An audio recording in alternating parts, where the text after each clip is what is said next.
Hello everybody, welcome back to Ray Jensen Radio Podcast. Thank you very much for tuning in to our show today. This episode of the podcast, kita akan ngobrol bareng dengan Chef Stefu Santoso. Dia adalah one of the most respected chef di Indonesia yang sekarang jadi eksekutif chefnya Premium Catering Apres by Amus Group. Dan dia juga pernah menjadi presiden di asosiasi chef di Indonesia yang paling keren kalau menurut gua. And this guy pengalaman dan sepak terjangnya tidak usah dipertanyakan lagi. Gua personally belajar banyak banget dari waktu ngobrol kita yang sebentar. Dan khususnya buat young chef yang lagi dengerin kita, dengerin sampai habis ya. Oke, as always guys, like the video if you like it. Kalau ada kritik dan saran, konten-konten ide yang biasanya banyak, please mention in the comment below.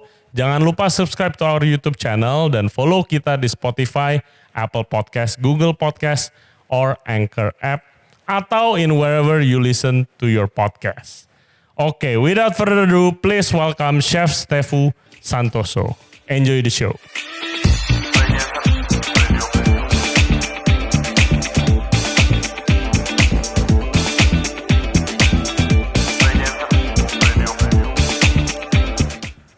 Good morning everyone, kita udah sama Chef Stefu Santoso. Happy New Year Chef, apa kabar? Happy New Year juga, kabar baik. Gimana, sekarang lagi sibuk apa Chef? Ya biasalah, ya activity di kantor. Misalkan ya kita produk frozen food. Terus kemudian juga dengan kondisi pandemi yang sekarang ini gak jelas. Ya. Jadi ya semua under surviving mode. Ya, survival mode ya. Mau gak mau gitu. Jadi kita ya produk untuk frozen food, terus kemudian kita juga bikin family package, apapun yang kita bisa bikin. Gitu ya, jadi ya. Ya to keep the business running lah, cash flow-nya. Iya, mau gak mau gitu ya. Karena kan agak lumayan juga berat sih sebenarnya ya. Untuk kita bisa survive semua. Saya rasa nggak cuman kita, tapi semua orang yang ada di F&B bisnis itu mengalami hal yang sama. Apalagi sekarang dengan aturan baru di mall. Ya kan, di mall cuma sampai jam 7, wah lebih suffering lagi gitu kan. Tapi ya no choice lah. Ya, have to do what we have to do. To survive. Oke, welcome to the show Chef, thank you very much udah pagi-pagi kesini. Dan hujan-hujan pula. So guys, Chef Stefu ini dia adalah eksekutif chef dari Apres Catering yang ada di Amus Group juga, barengan restoran Amus yang udah sangat terkenal di Jakarta, lumayan legendaris lah sekarang. Kita sih survive, bertahan karena memang di dalamnya kita punya banyak orang-orang yang memang punya passion gitu. Jadi memang tujuannya awal tuh supaya kita bisa menciptakan lapangan kerja juga. Bukan cuma membuat restoran bagus, tapi bisa bagaimana mengembangkan karyawan yang ada di dalam company. Dan Amus Group sendiri mungkin udah jadi apa ya, standar kali ya kalau misalnya bisnis yang bertahan, restoran bagus, standarnya luar biasa tinggi. Gitu kan? Ya sebenarnya lebih kepada maintain sih ya. Maintain satu yang pasti ownernya juga harus punya passion di sana. Terus kemudian juga yang kerja juga harus punya passion. Memang tidak tertutup ya. Jadi banyak waktu, banyak properti baru buka. Itu ya biasalah. Talent scoutnya tuh udah. Oke, jadi guys, kita hari ini mau ngomongin tentang pertama little background dari Chef Stefu. Terus habis itu Chef Stefu ini juga former president dari ACP, itu Association Chef Professional. Culinary Professional di Indonesia. Ya kan, dia udah menjabat lama banget jadi presidennya. Gila, berapa periode sih? Periodenya 3, kalau tahunnya 7. Nah, kita akan ngomongin itu semua dan hopefully Chef Stefu ini sangat passionate. Menurut gue lu sangat passionate untuk educate the young chef of Indonesia, khususnya how to become better as a community dan segala macamnya. Kita akan ngomongin itu semua hari ini, so stay tune. Nah, pertama Chef, boleh gak jelasin sedikit ke listeners yang belum tahu ACP itu bergerak di bidang apa, terus is it important untuk chef-chef muda khususnya yang ikut kayak asosiasi, gabung ke asosiasi seperti ACP? Oke, jadi gini, mungkin kalau kita bicara tentang ACP atau Association of Culinary Professional, ya saya bicara background dulu. Ya, jadi asosiasi ini kita harus tahu foundersnya. Orang mikir, wah chef ya, yang diriin chef. Ternyata yang diriin bukan chef. Oh gitu. Ya. Jadi yang mendirikan pertama kali ACP ini sebenarnya adalah almarhumah Ibu Suryatini Enggani. Jadi kalau orang zaman dulu mungkin mengenal beliau karena beliau itu dulu adalah pengarang buku yang cukup terkenal tentang masakan Indonesia. Jadi awal ceritanya dia itu lama tinggal di Jerman. Begitu dia pulang, dia datang ke restoran di salah satu hotel. Terus intinya simpel sih, dia tidak mau chef itu dikatakan tukang masak. Berawal dari situ akhirnya awalnya dia dari situ ya. berawal dari situ terbersit dia keinginan supaya menaikkan profesi chef. Apalagi zaman tahun itu belum ada ya chef dari Indonesia gitu. Banyak kan bule semua kan kalau head chefnya. Nah dari situ dia ngumpulin beberapa chef bule, baru dia mendirikan tuh ACP. Jadi inti ceritanya tuh sebenarnya di situ sampai ACP itu berdiri. Berarti udah berapa puluh tahun berarti? Kalau berdirinya secara formal itu dari tahun saya agak lupa 96 kalau saya nggak salah ya. 96 dia didirikan, saya ingat pendirian itu adanya di Hotel Hilton. Gitu. Terus karena lu itu apa salah satu member pertama juga gitu? Enggak, gua di zaman itu masih cerek lah, masih sekolah. Ya. Jadi itu mereka mendirikan itu, cuman waktu itu namanya bukan ACP, namanya adalah Le Toc Blanc, Ikatan Topi Putih. Nah, berkembang banyak chef bule semua, ya terus maju berkembang dan segala macam, akhirnya muncullah chef-chef Indonesia di situ. Terus kemudian juga gue baru masuk itu pada saat periodenya Pak Vindex jadi presiden. Ya gue baru join ya. Sebelumnya sudah tahu sih, cuman ya gue nggak mau terlalu aktif lah gitu kan. Nah sesudah di situ baru kemudian kita melegalkan ACP tahun 2013. Jadi ACP ini sudah berbadan hukum, sudah terdaftar di Kementerian Hukum dan HAM. Ya, tapi namanya tidak bisa ACP.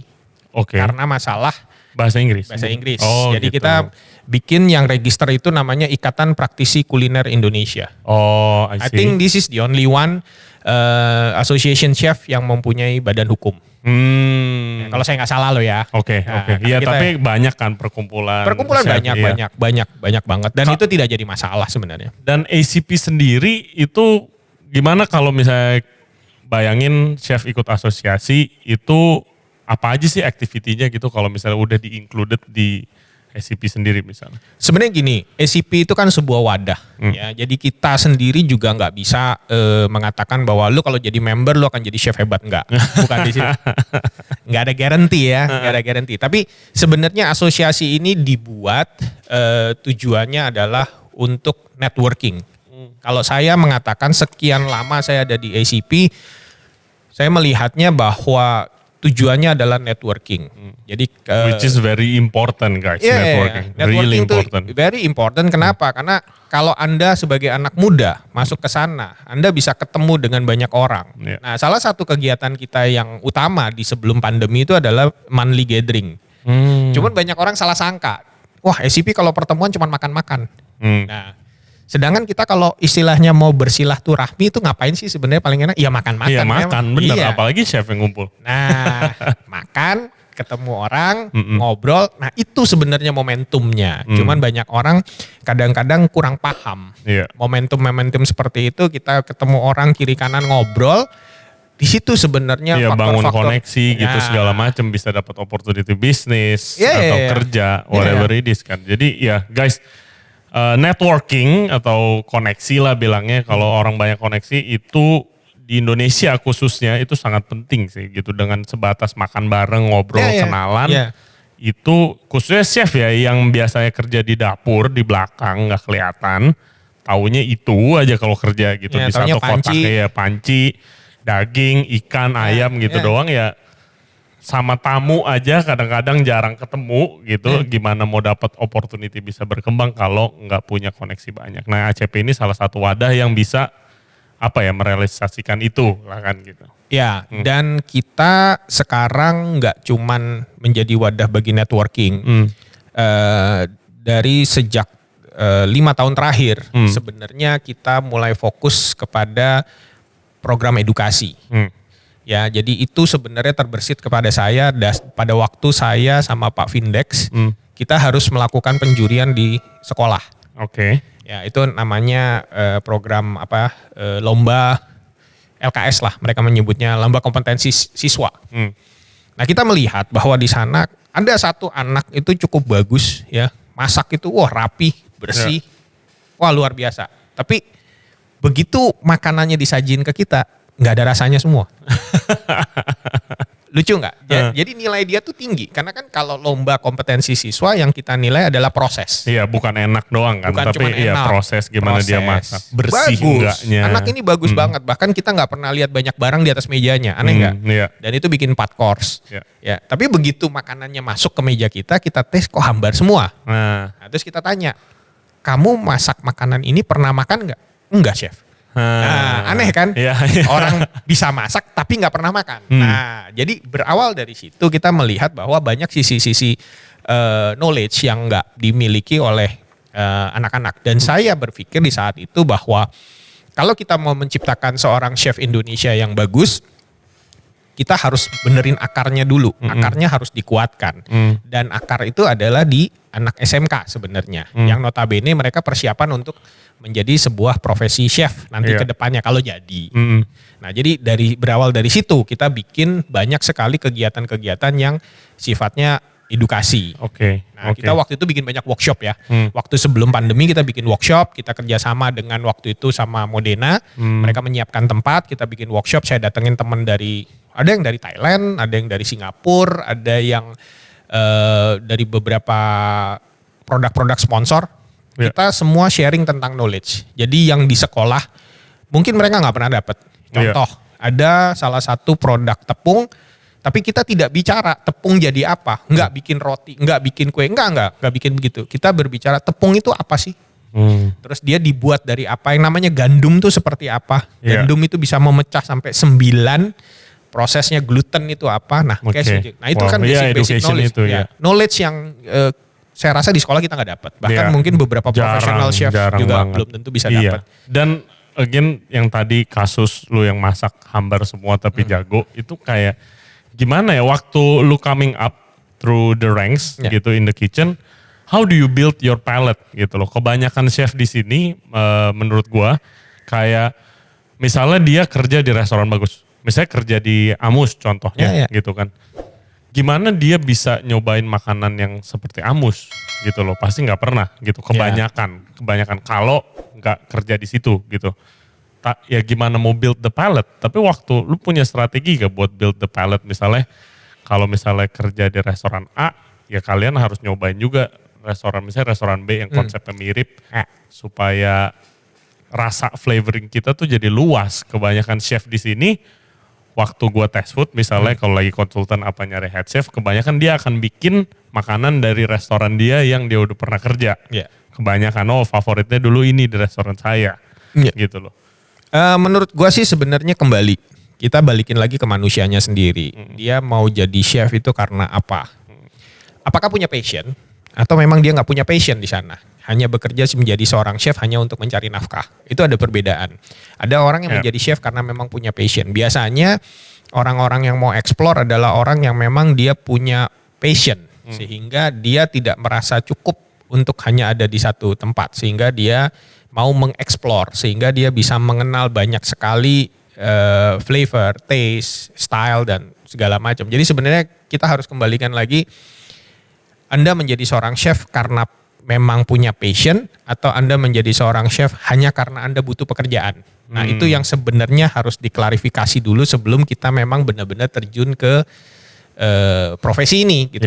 Jadi kalau Anda punya passion pasti lu mau dong nyobain Wah, gue harus belajar ini, belajar itu, belajar ini, belajar tuh kan kalau di chef itu nggak pernah menurut gue no limit ya, iya. no limit gitu loh. Meskipun kita sudah mungkin kita sudah puluhan tahun tapi banyak aja yang kita mungkin belum bisa dapet gitu kan. Nah, ngomongin itu, gue sering dapet nih dari DM ke Instagram gue sejak gue mulai podcast ini, banyak yang bilang, Chef saya mau mulai terjun ke F&B gitu. Itu yang selalu gue bilang kayak, do you have the passion? Pertama itu, karena nggak main-main kan. Ini maksudnya pekerjaan yang kayak, if you have the passion sama enggak itu bedanya kelihatan jauh banget gitu. Ya kalau menurut gue sih bisa passionnya harus ada dulu. Atau nggak ada passion pun nggak apa-apa. Tetapi yang dia harus miliki adalah komitmen. Karena punya passion, karena kadang-kadang ada orang masuk ke pekerjaan ini dia nggak tahu ini apa sih sebenarnya. Iya. Karena dianggapnya wah keren, acara di TV, wah bisa kayak begini, kayak begitu ya. Tetapi ada juga yang memang awalnya memang nggak punya passion, dia cemplung, kemudian dia mulai enjoy, dia mulai menikmati, dan akhirnya tumbuhlah passion itu bersama dengan komitmen. Lu sendiri lu gimana? Ya contohnya gua itu. Oh iya. Jadi gua itu masuk ke kitchen sebenarnya bukan karena gua suka. Di waktu gua sekolah, terus terang aja kondisi orang tua gua ekonominya nggak bagus. Nah sehingga gua harus memilih setelah lulus SMA mencari sekolah. Intinya cari sekolah yang gua bisa cepat selesai, gua bisa cepat cari duit. Oh oke. Nah waktu itu gua masuk ke di Atma Jaya, keren lah Atma Jaya gitu ya. Padahal sebenarnya itu cuma under sebuah yayasan, itu namanya P3A, Pusat Pengembangan Pariwisata Atma Jaya.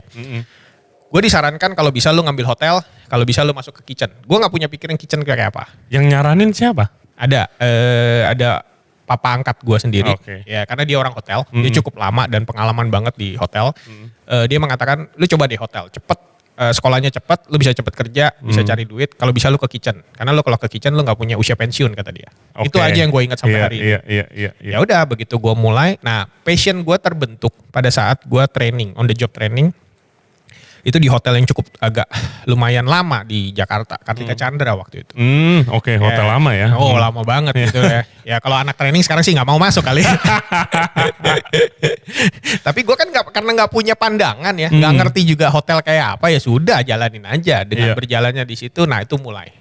Di situ mulai, asik ya bisa bikin ini ya, asik ya bisa bikin itu ya. Terus bisa nyobain, bisa makan. Intinya kita bisa makan gratis gitu aja kan di dalam. Nah berawal dari situ mulai berkembang sebenarnya. Itu titik awal sebenarnya yang membuat gue oke juga, tapi belum bisa menggariskan bahwa saya akan di sini karena waktu itu kan belum bisa bekerja, baru training aja dengan catatan nanti kerjanya gue gimana. Ternyata gue kerja bisa dapat di kitchen. Nah mulai makin lama makin berkembang. Nah itu yang gue bilang, tidak harus punya passion dulu, tapi mau mencoba. Nanti begitu sudah ada komitmen, passionnya dia bisa tumbuh, tinggal dilanjutkan. Tapi kalau punya passion dulu akan jauh lebih. Iya lebih diarahkannya lebih gampang gitu. Terus what makes you want to kayak this is me, I'm a chef gitu. Gua sih sebenarnya nggak pernah mikir begitu ya, terlalu jauh seperti itu sih enggak. Cuman ya kalau kita menjalani sebuah profesi, karena kan gue waktu itu berasal dari orang tua gue susah gitu kan. Gue pemikirannya simple, gue kerja dapat duit nggak nyusahin orang tua. Bahkan gue bisa ngasih orang tua gue duit. Nah pekerjaan di kitchen waktu itu gue bisa diterima, ya sudah gue kerjain, gue jalanin. Tapi saking akhirnya menemukan keasikan di sana, akhirnya gue mendevelop sendiri. Bahkan kadang-kadang zaman dulu tuh gue inget banget ya, kita kan gak ada Google. Tahun berapa ya, gue tahun kerja tuh 98 mulai. Gila susah nyari resep tuh. Nah satu-satunya tempat gue, mainan gue yang paling asik, gue ke toko buku Kinokuniya yang di Plaza Senayan tuh. Itu aja nongkrong bisa berjam-jam lihat buku ini, lihat buku itu. Ya kan handphone juga dulu nggak ada, pakai kamera kan. Dan kalau bawa pulang bukunya mahal. Kalau Kinokuniya belinya situ mahal. Udah baca aja, inget aja lah. Di situ gue coba kan gitu. Nah itu salah satu sarana belajar. Karena waktu itu gue juga gak punya buku. Salah satu sarana belajar tahu tentang berbagai macam hal. Meskipun kita sendiri juga gak tahu ini sebenarnya bisa kita jalanin apa enggak gitu kan. Tapi paling tidak. Consume dulu lah the knowledge. Consume dulu aja knowledge. Nah itu salah satu cara belajar zaman dulu. Kalau sekarang kan Google. Sekarang jauh lebih gampang. Lebih gampang, tapi kita juga gak tahu itu benar apa enggak ya. Iya kadang-kadang internet ya gak tahu juga kalau dibikin bagaimana kan. Ya gue pernah berapa kali bikin terus kayak kok begini ya. Jangan kan internet, buku resep pun banyak yang belum tentu bisa kita kita copy ya. Kita nggak bisa copy gitu ya. Tinggal tergantung ya itu tadi, kita harus punya knowledge dulu supaya kita bisa mengerti apa yang kita baca. Kalau kita nggak punya knowledge, nggak akan kita bisa ngerti apa yang kita baca. Yes, this is a really interesting point of view ya guys. Jadi nggak perlu, kalau kata Chef Stefu, sebenarnya even dia pun nggak punya passion waktu awalnya, tapi at the end of the day, Oh iya. look at him now gitu kan. Gue sebenarnya tujuannya dulu gini, gue lulus sekolah pengen kayak teman-teman gue tuh, sekolahnya di manajemen. Kan dulu keren banget. Iya. Lu lulus SMA, kuliah manajemen, accounting dan segala macam. Tapi gue juga gak kepikiran kalau gue bisa jadi chef sekarang. Karena di keluarga gue sama sekali nggak ada. Iya. Nggak even satu orang pun yang punya karir Di seperti itu. F&B gitu ya. Iya. Ya, tapi ya ini yang membawa. Ya obviously you are in the right track lah, Chef. Ya sudah jalannya Tuhan ya.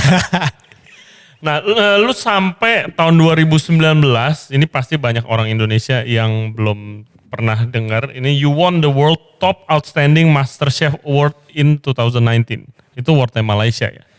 Ya, jadi ini adalah Congratulations by the way. Thank you. Ya, ini sendiri gue juga nggak tahu sih sebenarnya. Jadi ini sebenarnya gue ceritain dulu bahwa ini acara award ini dibuat oleh sebuah organisasi yang lumayan besar di Malaysia. Tujuannya sebenarnya mereka membuat award ini untuk mensupport tourism di Malaysia.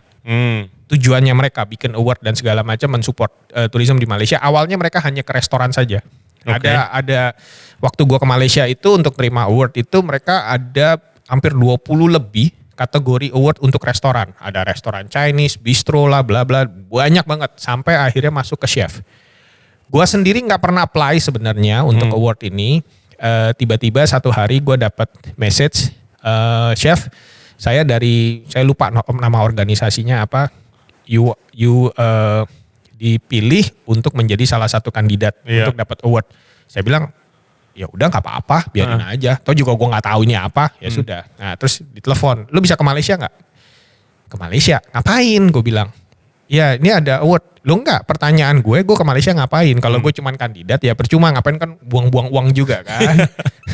Oh you win gitu. Oh oke. Ya udah, gue datang ke sana. Oh ternyata acara ini nggak kecil loh. Gue ngebayangin ini kecil, ternyata cukup besar. Dia ngambil satu ballroom besar itu waktu itu kurang lebih yang datang itu kayaknya di atas 500 lah orang. Wow. Ya, dan salah satu advisor untuk organisasi ini adalah si Chef Wan. Chef Wan, celebrity chef terkenal luar biasa di Malaysia. Di Malaysia. Dan dihadiri sama salah satunya dari Tourism Malaysia, salah satu pejabat dari Tourism Malaysia, karena mereka membuat ini semua tujuannya adalah untuk mensupport tourism yang ada di Malaysia. Memang penghargaannya nggak cuma dari Indonesia, ada beberapa chef lain dari negara lain. Cuman terus terang sampai detik ini gue nggak tahu bagaimana mereka. Gue mau nanya dalam kategori apa gitu. Lebih kepada mereka mencari figur-figur chef dari yang influential mungkin. Ya, tapi dilihat juga sepak terjangnya. Lu sudah ngapain aja untuk lu punya community gitu loh. Mungkin yang dia lihat ya itu tadi, gue banyak sekali membawa, karena kan gue sering bawa anak-anak muda, anak SMK itu untuk lomba di Malaysia, terutama Penang sama Kuala Lumpur. Itu gue sering banget. I see. Dan gue juga punya banyak relasi dekat dengan chef-chef yang ada di Malaysia, dan mereka nggak sembarangan juga untuk ngasih award kalau nggak punya referensi, karena di dalamnya mereka punya advisor. Ya pastilah, nggak bisa sembarangan. Si organisasinya ini punya advisor dari asosiasi chef, terus sama yang profesional businessman yang di restoran lah. Terus how do you feel about winning? Obviously. Sebenarnya gue nggak feel apa-apa sih. Begini kalau chef yang benar-benar passion guys. Ya bukan gimana ya, karena gue juga surprise gitu loh, karena kan gue nggak pernah ngajuin apapun ya, gue nggak even gue submit apapun lah gitu ya, tapi kan sebenarnya mereka menyelidiki sendiri. Mereka men-search sendiri, terus kemudian mencari rekomendasi. Yang gue tahu sih terakhir gitu, mereka mencari rekomendasi dari berbagai macam orang tentang profil gue. Sehingga di situ mereka memberikan gue menang, tapi bukan dari sisi mana ya, lebih kepada keseluruhan apa yang sudah your kita body buat. of work gitu kan, your body of work apa aja yang udah lu kerjain. Ya, karena itu sebenarnya buat gue ya award is award gitu ya, tapi kan buat kita nggak bisa terlalu terlalu wah ini loh gue pegang award. Terlena lah gitu. Nggak bisa lah. Menurut gue ya the life must go on aja lah gitu loh. Terus balik lagi ke ACP. Kalau goal ACP dari awal untuk kayak menaikkan value chef yang nggak dibilang jadi tukang masak lagi, gitu. Udah sukses belum? Apa sekarang menurut lu sendiri masih undervalued posisi bukan sebagai chef aja tapi all restaurant workers at general lah? Kalau menurut gua yang namanya undervalue itu kita balikin deh ke masing-masing orang.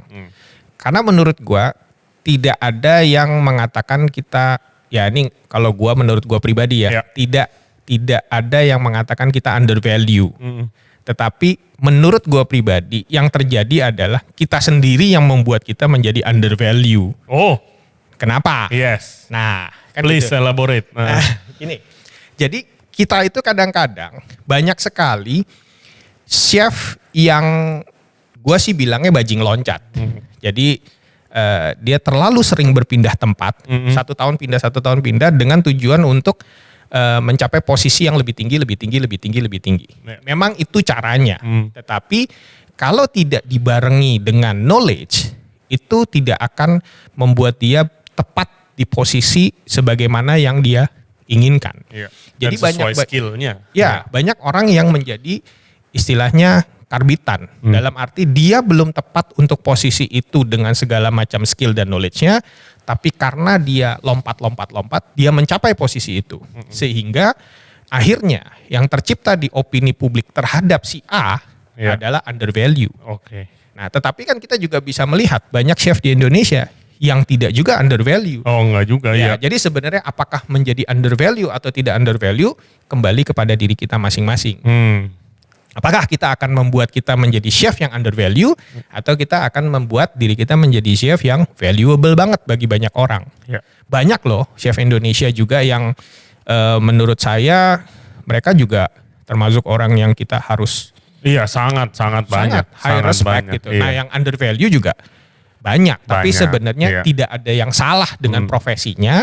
Yang salah menurut saya adalah bagaimana manusia itu, orang itu sendiri membangun image dan membangun profesinya dia. Mantap, iya chef. Gua waktu ada opportunity buka restoran pertama gitu kan, interview nyari head chef itu banyak banget kayak head chef kok nggak bisa food course? Gimana bisa dapat? Katanya udah pernah 3 tahun jadi head chef sebelumnya gitu loh. Nah yang kayak begitu mungkin ya. Itu kan jadi otomatis yang menyatakan dia undervalue kan yang lu yang interview dia kan. Kenapa lu mengatakan dia undervalue? Karena skillnya tidak mumpuni sesuai dengan posisi yang mau dia ambil. Tapi kalau dia bisa, lu kan bilang gue respect sama lu. Tapi kadang-kadang gue sendiri juga agak takut nih. Yang namanya interview tuh ada juga yang jago ngomong loh. Iya. Hebat banget jago teorinya. Bacot, teorinya hebat banget. Tetapi setelah dijalankan tidak sesuai dengan apa yang dia bisa bicarakan. Komunikasikan. Nah, itu jadi kadang-kadang memang profesi yang kompleks kita ini. Chef ini profesi yang kompleks. Jadi kita tidak cuman harus bisa, makanya harus seimbang antara skill sama knowledge. Jadi kita jangan pernah merasa bahwa kita sudah cukup. Kita terus harus belajar karena dunia F&B terutama food atau cuisine itu tiap hari berkembang. Orang ngomong dulu zamannya molekuler gastronomi, sekarang stylenya beda lagi. Ada gak chef skill yang waktu pada zaman lu masih di kitchen terus setiap hari dari bawah naik, skill yang dulu itu nggak usah lah chef nggak usah tahu ini gitu, tapi sekarang khususnya penting gitu loh. Contoh, kalau gua kebayang mungkin ngomong sama tamu kali ya, kalau sekarang banyak chef kan yang harus ngejelasin relation sama tamu gitu, atau ada gak sih? Skill zaman dulu kita nggak. Maksudnya kayak bukan skill sih, tapi kayak keahlian lah gitu yang zaman dulu mungkin chef nggak perlu ini gitu, tapi zaman sekarang chef perlu. Gitu. Itu ada science. Science. Ya kalau zaman dulu simple aja, kita tidak butuh science kan, karena ya udah masak. Kayak zaman dulu gue ditanya roast beef, lu mau ngeroast berapa? 200 derajat, berapa lama? 1 jam. Nah, sekarang nggak bisa kita ngomong gitu. Roast beef berapa tebelnya? berapa core temperaturnya, Iya. berapa suhunya. Oke. That's a science gitu loh. Yang menurut kita membantu kita menjadi jauh lebih precise. Oke. Karena masak nggak lagi cuman dipegang-pegang gini, Iya. ada temperatur. Begini nih, ya, yang gini, kita ya. pakai temperatur supaya Pakai kita bisa termometer, iya. precise hasilnya. Nah itu kan sebuah science gitu loh kan. Termometer itu kan sebuah science menurut gue yang dulu kita nggak pernah pikir. Dulu nggak pernah mau kita pakai termometer kan. Iya. Pokoknya 1 jam selesai. Feeling, Ya, semua feeling. Gitu. Feeling. Tapi sekarang kita baru sadar, wah susah juga ya kalau daging tebel itu gimana. Karena orang pasti nanya, berapa lama chef daging yang sekilo dia bisa medium rare. Kalau sekarang gue jawab, saya nggak bisa ngomong bu. Kenapa? Iya. Ya, lu masak pakai oven, pakai grill, ya kan? Ya, itu berapa tebel, berapa tinggi. Iya. Yang penting suhu dalamnya. Nah itulah science. Oke tuh guys, dengerin ya apa yang gila.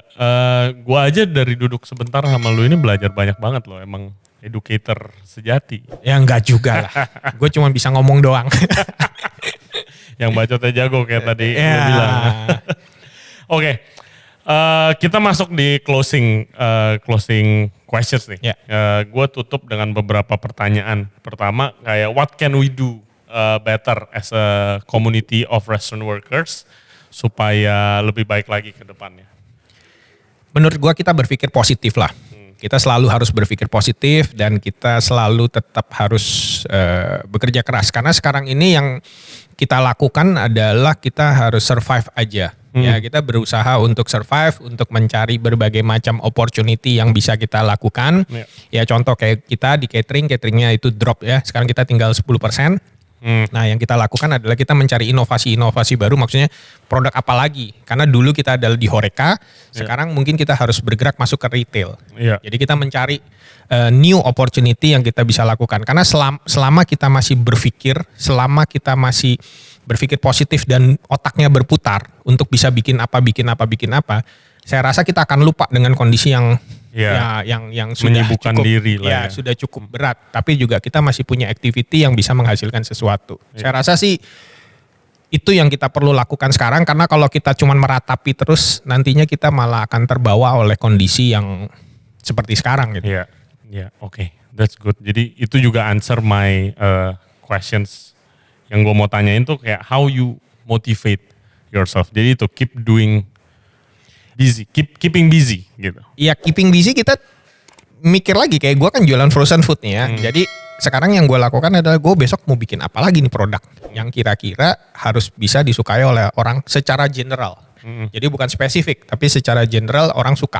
Terus kita harus bikin apa lagi supaya ada sesuatu yang baru. Setiap kali tuh ada sesuatu yang baru, meskipun mungkin bukan makanannya ya, tapi tipikalnya lah, packagingnya atau bagaimana cara kita menjualnya gitu kan. Di momen-momen tertentu itu kita juga harus berpikir. Jadi menu baru yang mungkin akan menjadi sesuatu yang baru. Karena kita tidak pernah tahu ya, namanya kayak food trend, apa kita bisa prediksi? Ya orang prediksi, tapi hasilnya kan masyarakat yang membuat itu menjadi sebuah obviously yang menilai trend. masyarakat pada umumnya lah. Yang Gimana penting kita chef kalau mau pesan cateringnya Apres nih? Kemana? Ya di IG-nya apres_catering bisa, tinggal DM gitu kan. Kita juga lakukan private dining kayak lu juga bikin kan. Cuma itu kan lu personal, kita by Apres Catering. Jauh lebih premium lah daripada gua mah. Enggak juga lah. Apres justru kita ada di bawah Amus. Nah itu yang memang yang harus kita lakukan untuk mendifferentiate kliennya. Jadi kalau Amus memang adanya di levelnya di atas, Apres ada di bawah. Karena memang kita membuat brand itu tujuannya untuk mendifferentiate klien. Kalau Amus tetap yang fine dining style, Apres lebih kepada corporate. Oke, last question chef. Please give tips buat chef-chef muda atau chef-chef yang lagi bekerja sekarang yang lagi kurang semangat nih. Gaji masih belum full, restoran sepi, servis dipotong. Gitu loh, mau sampai kapan gitu. Gue juga kena itu. Kasih tips gimana supaya tetap semangat nih dan jangan menyerah. Intinya sih gini ya, kita selalu harus bersyukur aja gitu loh. Kalau kita berpikirnya bahwa aduh saya dipotong gaji, pikirnya syukur aja. Kita bersyukur cuma dipotong gaji. Orang lain ada yang di PHK. Ya, jadi kita selalu harus mensyukuri apa yang kita punya ya. Karena memang manusia itu mau dikasih duit berapapun nggak pernah ada cukup. Ya, udah pasti. Ya, dulu gua gaji cuma 680 waktu kerja pertama. Wow. Ya, pertama kali 680 cukup aja tuh gitu kan. Nah, sekarang kalau misalkan gaji lebih gede, bisa juga kita bilang wah Kurang. nggak cukup, kurang. Karena memang semakin besar uang yang kita miliki, kebutuhan kita pasti akan semakin besar karena kita menjadi lebih konsumtif. Iya, lifestyle naik lifestyle juga. gitu. Nah itu, jadi sebenarnya lebih baik kita selalu mengucap syukur atau mensyukuri apa yang kita punya, sehingga kita dan selalu harus bisa berpikir positif gitu loh. Karena memang ya kondisi susah, karena yang susah kan bukan kita nih. Iya, Ini seluruh satu dunia. Iya. Nah, satu dunia yang susah. Jadi kita ya bersyukur aja dan ya udah kita kerja on track aja. Jangan terlalu banyak bikin masalah lah gitu ya. Oke. See you guys, wise word from guest kita, Chef Stefu Santoso. Thank you banget, Chef, udah nyempetin kesini pagi-pagi di your busy day. Gue tahu lu pasti sibuk orangnya kan. Enggak Biar juga lah, activity bisnis lu. lagi drop. So again, thank you lagi. Sama-sama Chef. Ray, Semoga thank you guys, sudah ngundang. my pleasure. Semoga guys ini episode ini bisa menginspirasi kalian semua. Dan oh iya satu lagi Chef, pasti ditanyain kalau mau gabung ke ACP gimana?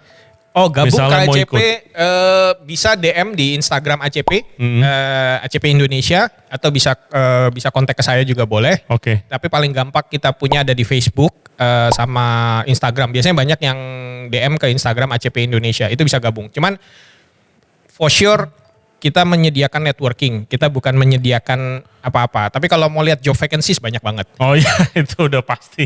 Oke guys, jadi kalau yang emang interested untuk join this awesome community ACP, please langsung aja ke Instagramnya atau Facebooknya ACP Indonesia. Nanti yang nggak tahu spellingnya gimana, please check out our YouTube videos. Nanti gua kasih descriptionnya juga.